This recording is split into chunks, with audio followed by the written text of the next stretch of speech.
prémunir la France. Et donc, il faut infléchir la courbe. Merci. Jean-Philippe Tanguy pour l'Assemblée nationale. Merci, Monsieur le Président.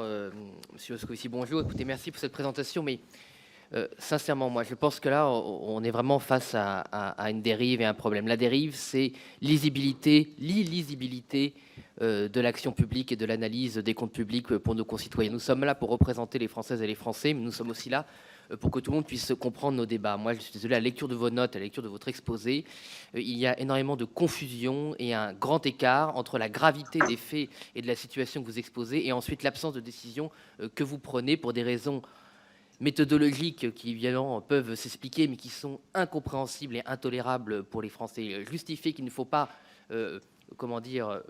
envoyer un signal d'alarme sur la tenue des comptes publics avec le déclenchement que vous auriez pu faire, c'est prendre une responsabilité politique. Et donc là, on est dans une impasse où, à force de se déresponsabiliser en multipliant les commissions, les hauts conseils, le Parlement, le gouvernement vous met dans une situation où d'un côté, vous ne voulez pas rentrer en politique alors qu'on vous demande de le faire. Voilà. Donc là, aujourd'hui, quelle est la situation réelle, tout simplement, pour les Françaises et les Français qui sont dans l'inquiétude?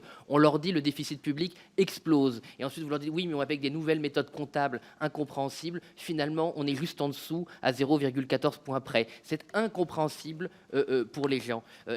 Ça crée une confusion encore pire pour les contribuables, pour les entreprises, pour ceux qui cherchent à comprendre la situation. Donc le devoir des députés aujourd'hui, c'est à cesser de se chamailler et de passer 2 heures sur des considérations technocratiques dont personne ne comprend rien, et de prendre ses responsabilités. Oui, il faut un débat devant le Parlement, devant le Sénat et l'Assemblée nationale, parce qu'il faut que les Français aient de la visibilité. Il faut que le gouvernement présente des perspectives crédibles. Il faut que chacun prenne ses responsabilités. La création du Parlement, c'est être tenu comptable des impôts, des dépenses et de l'argent des Français. On ne comprend plus rien. Et c'est pour cette raison que depuis 50 ans, on nous annonce le rétablissement des finances publiques l'année prochaine et que la situation est de pire en pire. Donc moi, j'invite toutes les oppositions à se réunir, à déposer une motion de censure, à mettre le gouvernement devant ses responsabilités et à refuser toutes les lois qui nous seront proposées. Ça suffit. Merci.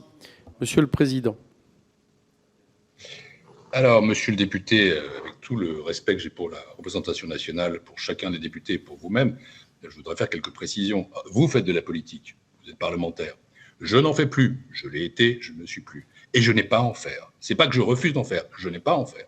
La Cour des comptes a un rôle précis qui est établi dans notre Constitution. Et ça ne changera pas jusqu'à nouvel ordre. Le Haut Conseil des finances publiques a vu ses fonctions établies par une loi organique. J'étais d'ailleurs ministre des Finances à l'époque.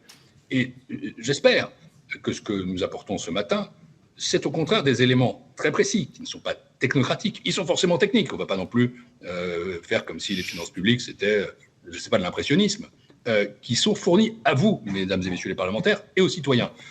Et j'ai la faiblesse de penser que cet énorme travail, il faudrait plutôt en remercier les auteurs, 61 notes d'exécution budgétaire, des travaux qui prennent des centaines d'heures, d'hommes et de femmes qui sont compétents et qui sont de bonne volonté, il faudrait plutôt leur dire merci que de sembler les engueuler.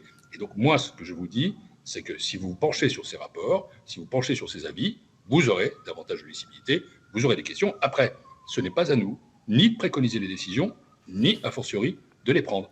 Ça s'appelle la démocratie. Et chaque institution, y compris les institutions indépendantes, est à sa place. Nous sommes à la nôtre, complètement. Merci. Les Républicains.